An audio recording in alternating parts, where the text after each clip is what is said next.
नमस्कार दोस्तों, आज के इस एक्सप्लेनर में आपका बहुत बहुत स्वागत है।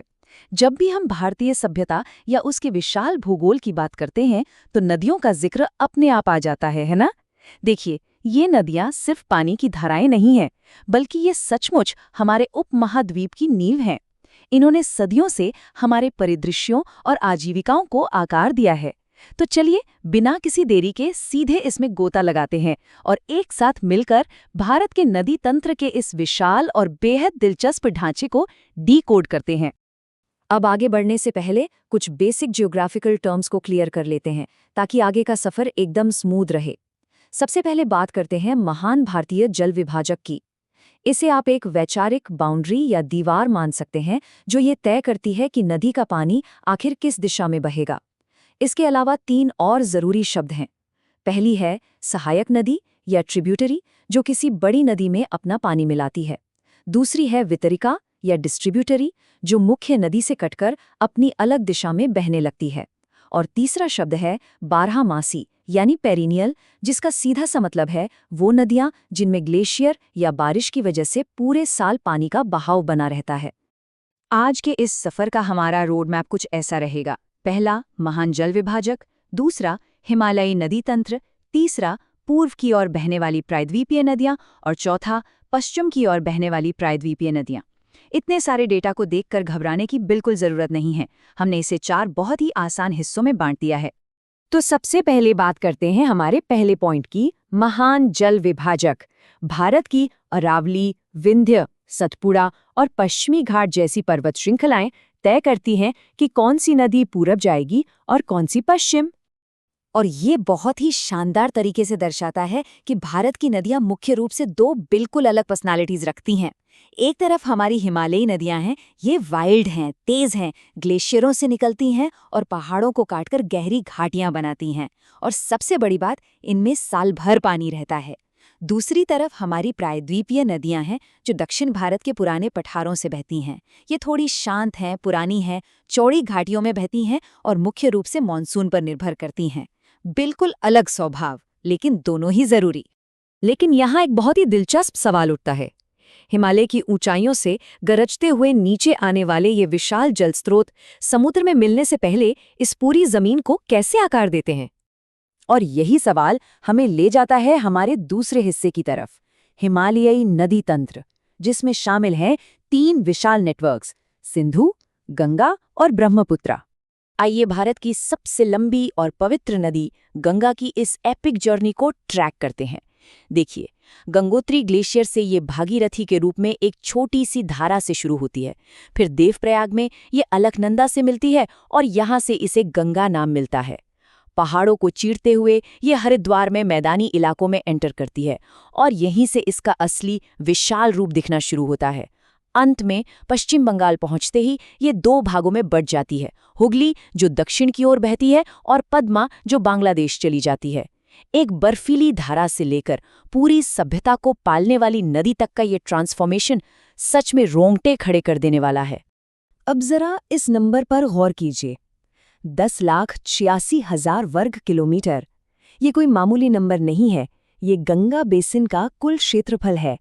इसका मतलब समझते हैं? ये विशाल एरिया प्रत्यक्ष या अप्रत्यक्ष रूप से 50 करोड़ से अधिक लोगों की जिंदगी, उनकी खेती और उनके सर्वाइवल का आधार है। अब किसी भी बड़ी नदी को समझने के लिए उसकी सहायक नदियों को जानना बहुत जरूरी है। इसके लिए एक सिंपल सा लेफ्ट बैंक और राइट बैंक मेंटल मॉडल याद रखिए। बस कल्पना कीजिए कि आप नदी के बहाव की दिशा में देख रहे हैं। जो नदियां बाईं तरफ से आ रही हैं वो बायां तट की नदियां हैं, जैसे रामगंगा, गोमती, घाघरा, गंडक और कोसी। और जो दाहिनी तरफ से आके मिल रही हैं वो दायां तट की नदियां हैं, जिनमें सबसे प्रमुख है यमुना और मध्य भारत से आने वाली सोन नदी। बहुत ही सिंपल है। चलिए हिमालयी नदियों में अब सिंधु तंत्र की बात करते हैं। यहाँ 1960 का साल एक बहुत ही ऐतिहासिक माइलस्टोन है। यही वो वर्ष था जब वर्ल्ड बैंक की मध्यस्थता में भारत और पाकिस्तान के बीच सिंधु जल संधि यानी इंडस वाटर ट्रीटी साइन की गई थी। इस ट्रीटी ने बिल्कुल स्पष्ट भौगोलिक फैक्ट्स के आधार पर पानी का बंटवारा किया। पश्चिमी नदियां यानी सिंधु, झेलम और चिनाब का एलोकेशन पाकिस्तान को दिया गया, जो कुल वॉल्यूम का करीब 80% यानी 99 बिलियन क्यूबिक मीटर है।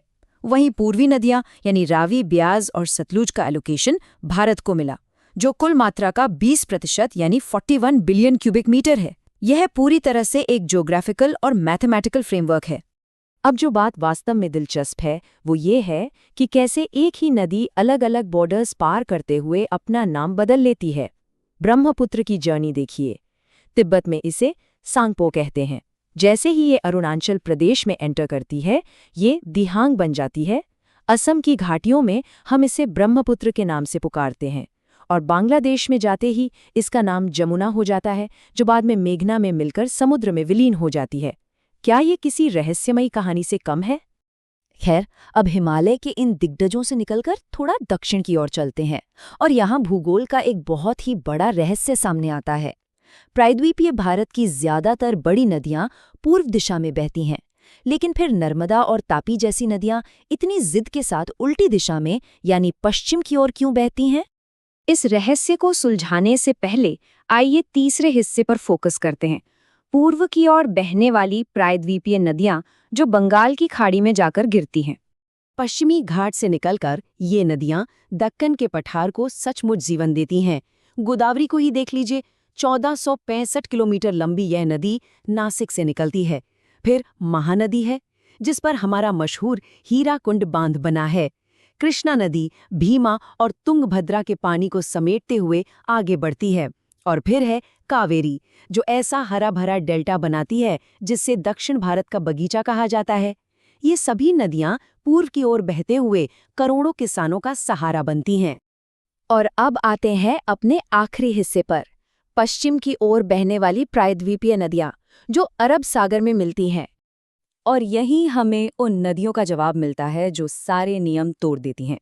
दरअसल नर्मदा और तापी रिफ्ट घाटियों यानी दरार घाटियों से होकर बहती हैं। ये विंध्य और सतपुड़ा के पहाड़ों के बीच बनी हुई गहरी खड़ी खाइयां हैं।